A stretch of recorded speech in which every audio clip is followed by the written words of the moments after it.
Nandito na ang biggest flex ng telebisyon. Ang pinakabagong tagisan ng bilis, lakas at liksi. Palakasan na ng utak, puso at katawan. Oras na! Game na? Ito ang Sports Time.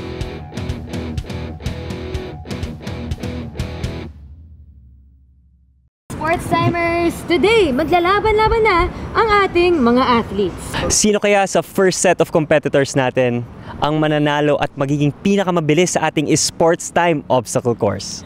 Well, Paeng, sure ako na they'll enjoy the challenge just like we did. Siyempre, let's see din kung mas mabilis sila sa ginawa natin kanina. Pero anyway, so we can discuss the mechanics of the game, let's all watch this.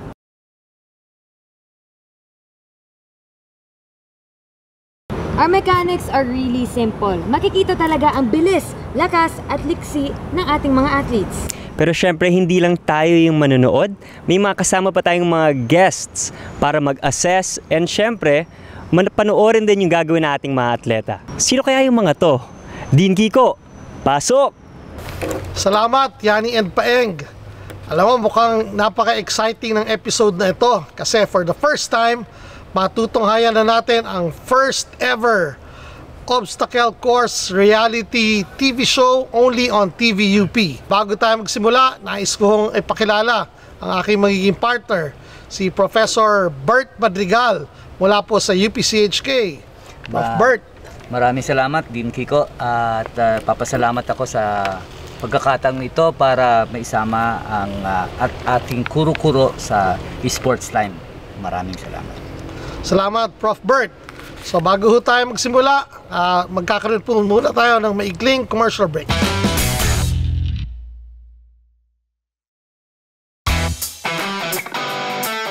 Okay, so welcome back to Sports Time. Bago ho tayo magsimula at matunghayan ang participants natin ngayong episode na ito, Sir Bert, baka pwede nating ipaliwanag sa viewers natin kung paano ba ang magiging dynamics ng performance ng ating mga student athletes doon sa inilatag natin ng obstacle course relay. Actually, ang gagawin natin para sa episode nito ay titingnan natin kung ano ang relasyon ng kanilang lakas, ng kanilang flexibility, ng kanilang physical prowess sa pag-perform nila sa obstacle course na ito. So, tinitingnan natin yung body size nila, yung kanilang lakas o strength, okay, yung flexibility, yung agility nila sa paggawa ng mga skills. Tapos titingnan din natin kung doon sa physical parameters ba na yan ay nakakatulong para doon sa technique nila. Okay. So dahil sinabi mo yan, makikita natin na pag nagsimula ng karera natin, magkakaroon ng iba-ibang advantage yung mga student athletes natin conforme kung saang athletic event or sporting event sila nagmula, hindi po ba? Yes, tama. Yan ang inaasahan natin na dahil sa sila ay atleta ng iba-ibang sports, makakatulong yung pagiging atleta nila doon sa performance nila dito sa obstacle course na ito. Sige. So, dahil doon sa paunang pangbungad na pananalita mo, matutunghayan na natin ang ating unang atleta.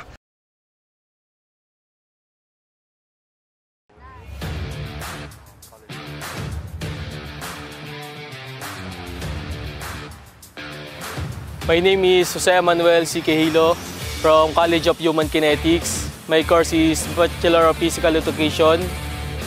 My sports is baseball. 3 months na po akong naglalaro ng baseball dito sa UP. And why baseball? Because baseball is my passion and baseball is the #1 sports in Tanawan. Opo, kayang-kaya naman po. Basic na po kasi yan eh. Doon po sa Baras. Bigat po ng katawan ko eh. Good luck na lang sa inyo kasi sa akin napakadali lang yan eh.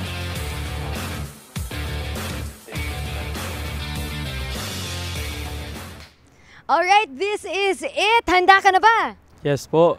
Ano yung pinaghandaan mong obstacle dito? Yung pong Baras, doon po ako nahihirapan eh. Doon. So, pinaghandaan mo yon para sa course mo today. Opo. Alright, good luck! Kayang-kaya mo to! Okay, so maraming salamat, Yani. Eto na, Prof. Bert, natutunghayan na natin ang ating first participant, si Eman, mula sa UP baseball team. Okay, maganda yung technique niya doon sa Dumaan na siya monkey sa bars. monkey bars. Papunta siya ngayon siya sa tricep dip. Medyo take time. Si Eman sa kanyang execution ng tricep dips. Medyo partial yata yung tricep dips ni Eman. Tingnan Okay. natin doon sa pull-ups. Ito yung kanyang pull-ups. So sa pull-ups, Prof. Bert, ang lalaki natin, meron silang 3 reps sa high bar at 3 reps sa low bar. Okay. Okay, after the pull-ups, transition, papunta sa ating chest press machine. Okay, very fluid ang execution ni Eman. Walang problema doon sa Okay. chest press. Okay, papunta ngayon tayo sa Ayan. ating curl up station. Katulad ng ibang atleta, siguradong walang problema sa exercise na yan kasi Okay. Maayos ang mga core strength nila, no? Okay, So, dumano sila sa ating first Philippine Game inspired obstacle, ang piko. And then we have the alternating tires. Okay, cargo maakyat rope. sila ngayon dito sa ating rope wall and tires combination. Okay, makinis naman ang execution ni Eman. Pero medyo taking his time, ano? Magaling yung pag-maintain niya ng dynamic balance. Okay, transitioning to the last obstacle. Si Eman. Okay, ito ang ating Palo Cebo inspired pole climbing obstacle. Ayan, kitang-kita natin ang pag-akyat niya. Maganda yung technique. Makikita mo yung paan niya, ginagamit niya, hindi Okay. lang yung upper body. So, maganda yung technique niya sa pag-akyat ng vertical pole. Alright, very good. So that's our first participant ng ating obstacle course relay. He finished his run with a time of 2 minutes, 3 seconds, .61. So makikita natin, Sir Bert, kung ano ang magiging performance niya kumpara dun sa mga ibang atleta natin sa mga susunod na runs, no? Dahil siya ang pinakauna nating atleta, magiging siya ang basihan ng mga sumusunod na atleta. No? Pero initially, ang tingin ko doon sa kanyang performance, medyo relax mode pa siya. Eman, parang ang bilis ng run mo. Kamusta naman yun? Nakakapagod ko lalo na po yung sa Barras. Saan? Sa balance? Hindi, sa pulse ball sa Barras. Sa pull-up bar. Sige, since baseball ka, sa baseball training mo, nakatulong kaya yun? May ginagawa ba kayong mga drills or exercise na nakakatulong dito? Opo, lalo na po yung balance. Lalo talaga yun. Sige, Eman, great job ha. Sana yung time mo, mataas na mataas. Thank you. Okay, salamat Paeng and Eman, ang ating first ever competitor.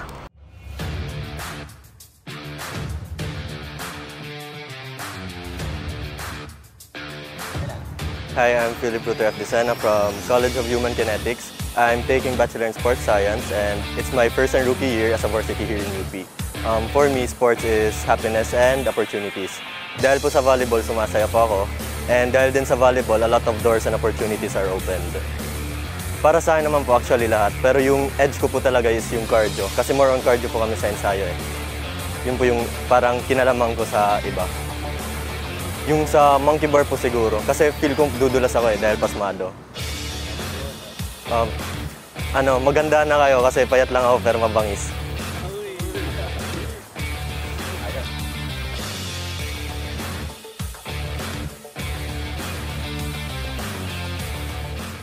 Okay, it's Philip's time to shine naman. Philip, ano ginawa mong training para sa obstacle course ngayon?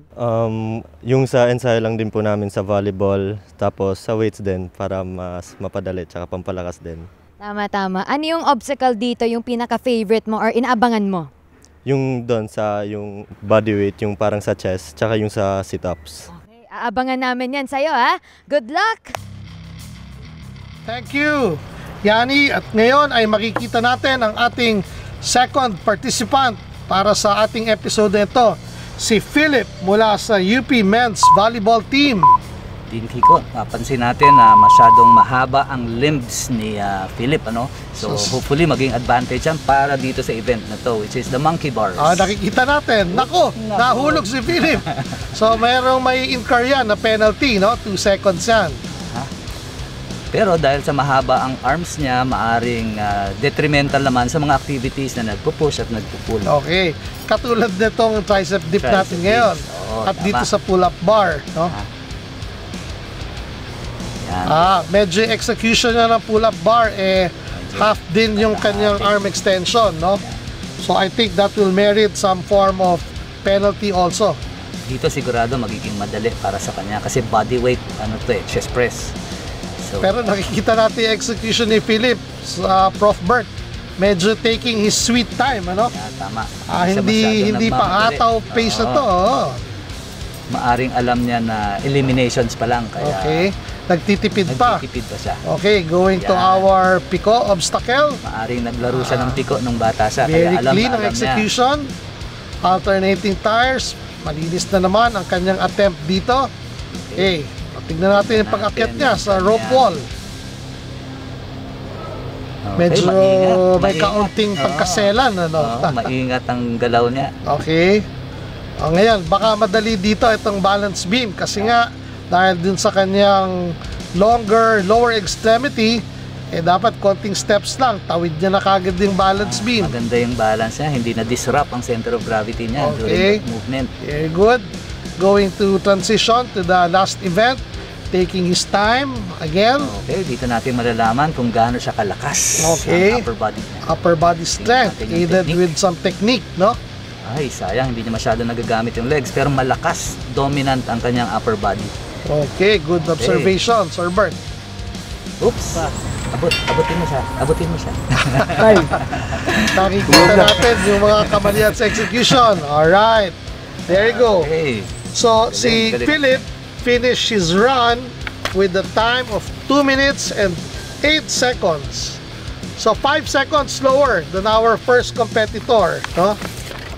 So, matutunghayan natin yung ibang participants mamaya. Let's take a break.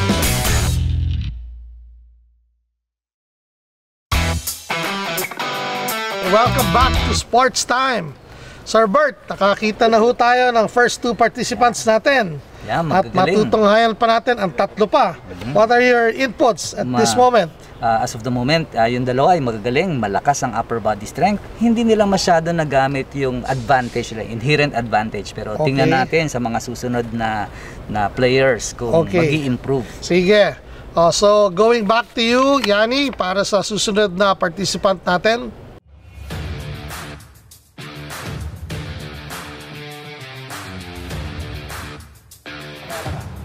Hi, my name is Luis Gamban from College of Human Kinetics. I'm 4th year BPE. Ang volleyball sa akin ay life. So, kalahati ng oras ko, kalahati ng buong araw ko ay puro pagbabalibol. So, na-enjoy ko ang pagbabalibol. Bukod sa pinakamaganda ko dito sa lahat ng contestant, alam ko ako ang pinaka-fit dito at alam ko ako ang pinakamabilis. So, alam nyo na, ako ang lahat ang babantayan nyo at tayo ang maghaharap-harap hanggang dulo at sisiguraduhin ko ako ang mananalo sa patimpalak na ito. Norn?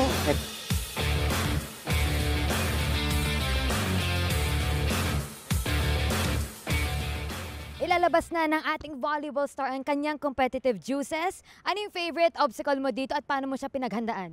I think yung Pico kasi very nagre-reminisce siya nung bata ako, gano'n. Yun yung favorite laro ko eh. Tama. Yes.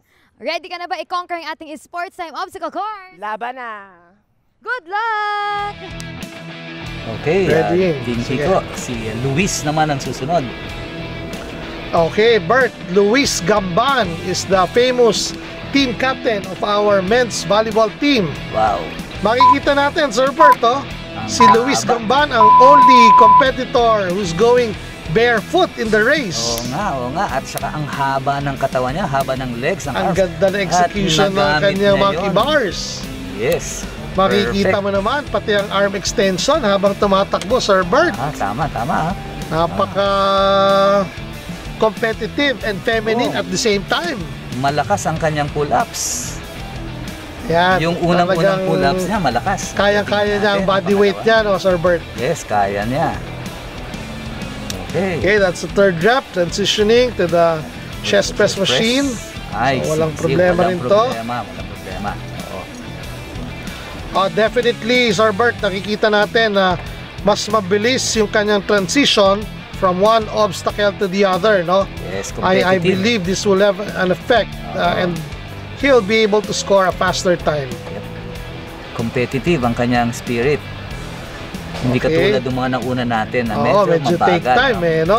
Or Okay. nahihiya pa. Oo, tama. So, from the alternating tires going to the rope wall, Uy, ang bilis ng laki naakyat ng yung rope step wall na ginawa yun, niya. Parang ano? 2 steps lang yata naakyat niya. Okay, going down advantage the talaga. Ang tire mahaba. wall.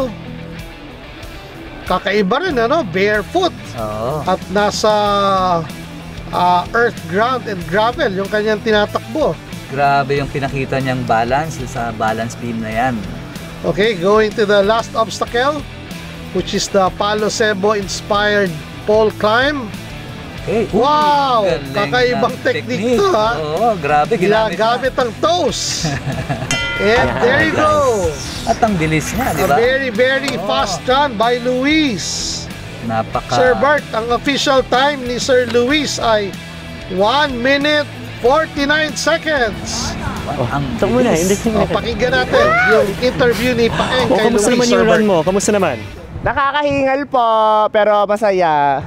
Since volleyball ka, anong activities dito or obstacles yung naging madali para sa'yo? Kasi volleyball. Ito, kasi makapit yung kamay ko eh.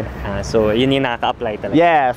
Sige, thank you so much and I think you had a very great run. Sige. Great run. Thank you po. Ayan, narinig natin si Luis. Talagang naipaliwanag niya yung kanyang success doon sa kanyang Palo Cebo climb, no? Very, very fast. Yani, turning over to you para ipakilala ang ating fourth competitor.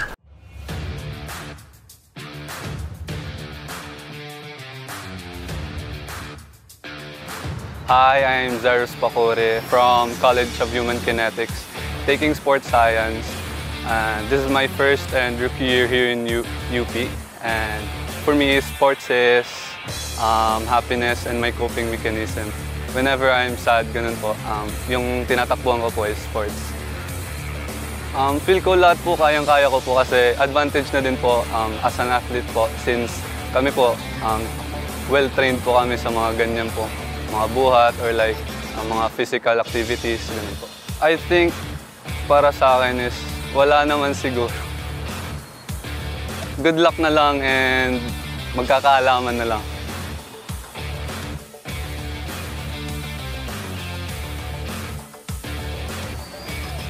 Sasabak na si Cyrus sa ating obstacle course. O Cyrus, ano sa tingin mo yung obstacle na medyo madali para sa isang volleyball player o pinapaghandaan nyo sa conditioning nyo?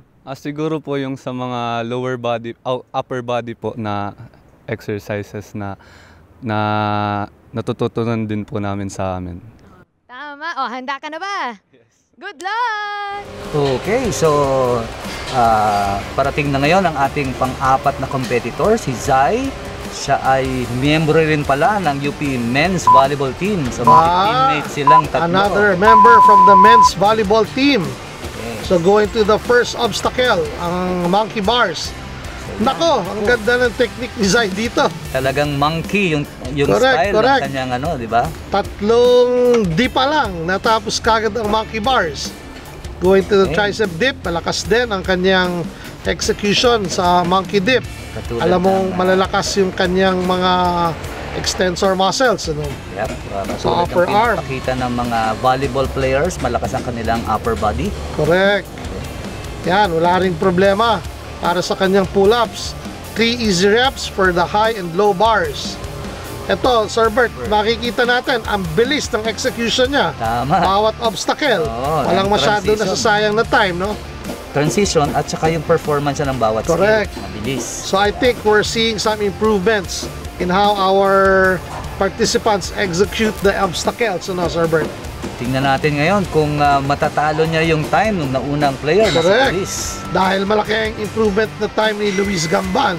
Yes. Alright, going to the rope wall easily. Parang Nakarating tatlong sa steps ibabaw. Okay, dahan-dahan pero easily na-traverse din, pababa entire wall. Okay, shifting now to the balance beam. Whoops! Oh, naka-recover ha? Naka-recover siya doon. Makikita mo na mabilis silang mag-recover. Correct. Sabihin, superb ang kanilang balance. Eh, kailangan nila yan sa paglalaro nila ng volleyball, hindi ba? Okay, Ang bilis din ang kanyang palo sebo climb. Ginagamit din niya yung legs pero hindi masyadong kasing effective ng ginawa ni Luis kanina, Okay. di ba? Pero mabilis pa rin ang kanya. Sir Bert, what a surprise! Wow! Si Zai ay nakapag-post ng official time na 1 minute and 43 seconds. Our best so far. So sa ngayon, siya ang nangunguna. O, kamusta sir? How was your run sa tingin mo? It was fun, but kind of tiring. Oh, what was the more challenging obstacles here in your opinion? I think the balance. The balance talaga. Yes. Pero for you, in your sport, what was the easiest? Dahil, let's say, ginagawa niyo sa training or similar yung skills na kailangan? I think dun po sa mga upper body. Upper body. So the pull-ups and the chest press yung napakabit. Yes. So thank you so much and I think you had a very great Thank run. you. Oh, salamat, Paeng and Zai. Kitang-kita naman natin, pagod na pagod pa si Zai nung ini-interview ni Paeng.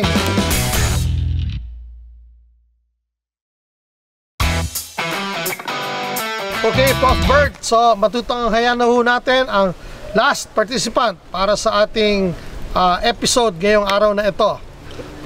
Pakinggan natin ang pagpapakilala para sa ating 5th and final participant.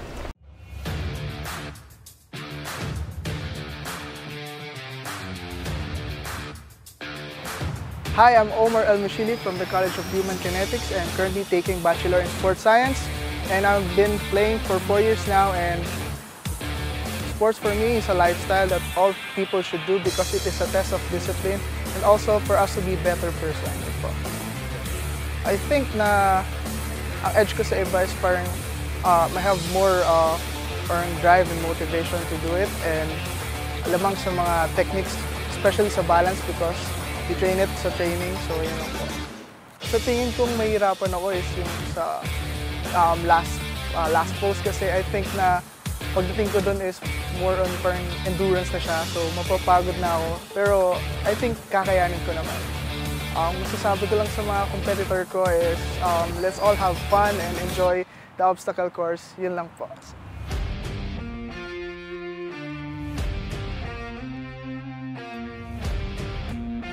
Next naman ang ating representative from Pep Squad. So as a base sa Pep Squad, anong sa tingin mo yung madaling na obstacle for you? Yung bar dips, yeah. Kasi parang mas more on body weight siya. So, kasi yun yung madalas namin ginagawa sa training. Tama! O, handa ka na ba para i-conquer ang ating sports time obstacle course? Handang-handa na. Let's go! Ayan, good luck!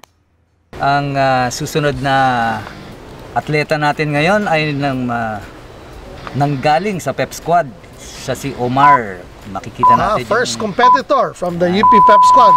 Mukhang lifter ito. Oo, tama. Makikita natin yung katawan niya na mukhang siya ay tagabuhat ng mga pero flyers nadalas natin kagad. sa Pep Squad. Medyo top heavy kung titignan mo yung kanyang body composition, ano? Tama. Pero talagang ang mga shoulders at upper arms maskuladong-maskulado. Ang size niya ay nagsasabi ng stability at saka ng strength sa pagbuhat ng mga flyers natin. No problem clearing the tricep dip and the pull-up bars.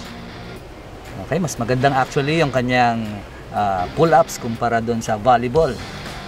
Mas maganda, ngunit mas mabagal. Taking his time ang kanyang execution, ano? Tama. Very relaxed pace. Dito binilisan naman niya. Okay, so chest press, medyo bumawi. Sobrang dali. Going to the abdominal crunch. Okay. Sisiw. Okay pa rin. Kayang-kaya ang kanyang magandang core strength niya. Okay, medyo bumagal siya ng konti doon sa piko. Okay, pati dito sa alternating tires, oo. Mukhang hirap siya sa mga movement that involve some coordination. Ano? Kasi ang nature ng kanyang sport ay kailangan stable siya, malakas siya. Okay. Correct. Pati dito sa rope climb, kitang-kita natin na meron siyang kaunting kabagalan kung iko-compare dun sa mga nauna nating competitors. Yes. Okay, tingnan naman natin yung balance niya ngayon. Alright. Oops. Okay, na-regain ang kanyang medyo bumils na naman. Midway. Yan, ngayon, ipapakita naman niya ngayon yung upper body strength niya sa paghila ng katawan niya. Going to the last obstacle. Nako, nadulas kagad. Unang attempt pa lang.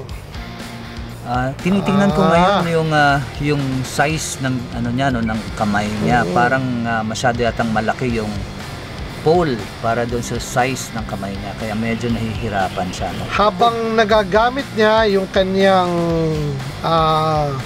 dalawang paa to aid him in going up, medyo kita pa rin natin yung kanyang difficulty. Ano? Ito, medyo nagsistruggle midway through the whole section of our last obstacle. Mabigat talaga yung body weight. Ito na, na-stuck na. No? Dito makikita yung pagka-disadvantage ng isang medyo may kabigatan ng body weight sa obstacle na ito, Sir Bert. Tama. Although ginagawa niya yung lahat na makakaya niya in terms of technique, pero talo pa rin ng body weight. Masyadong... ito na, na-stuck na, paikot-ikot pa. Talagang kaya mo yan, struggling si Omar. Pero ayan, mukhang nakakuha ng last push. Yan. Konti na lang, Omar. Yun. Alright. Okay. Very good, Omar. Congratulations, Omar. So, natapos ni Omar ang kanyang 5th and last obstacle. Definitely with a lot of challenges, no? At ang kanyang final time ay 3 minutes and 17 seconds. So, tunghayan muna natin ang panayam ni Paeng kay Omar. Hello sir, how was the course naman for you? Masaya naman siya and medyo nakakapagod pero enjoy. Ano yung pinaka-challenging na obstacle for you? Yung pole. Kasi medyo nahirapan ako, medyo nadulas. Yeah. But let's say in your everyday training in the pep squad, what obstacles here were easy naman for you? Let's say the kind of exercise that you would do regularly because of pep squad. Like I said kanina, the dips tapos yung chest press is the most easiest, I think. So mainly the upper body exercises are very easy. Okay, thank you so much for your run and I hope you had a fun time in the obstacle course. Thank you. Salamat, Paeng. So, after 5 competitors, Sir Bert, nakita natin ang execution, iba-ibang form, iba-ibang style, iba-ibang strategy. Pero ang ating 2 best times for today's episode are both from the men's volleyball team. Tama. So what can you say about that performance, Sir Bert? Yeah, Kiko, makikita natin, una, pareho silang galing sa volleyball. Okay. Parehong mahaba ang kanilang limb size. Okay. Ang volleyball nagre-require ng mataas na upper body strength. In fact, hindi lang upper body, pati yung legs kasi sa pantalon. So, maaring nag-reflect yung kanilang training dito sa performance nila dito sa ating obstacle race. Thank you, Sir Bert, para dun sa napakagandang analysis na yon. So, nakita na ho natin ang ating first 2 competitors entering into the semi-final phase. We have Luis and Zai from the men's volleyball team.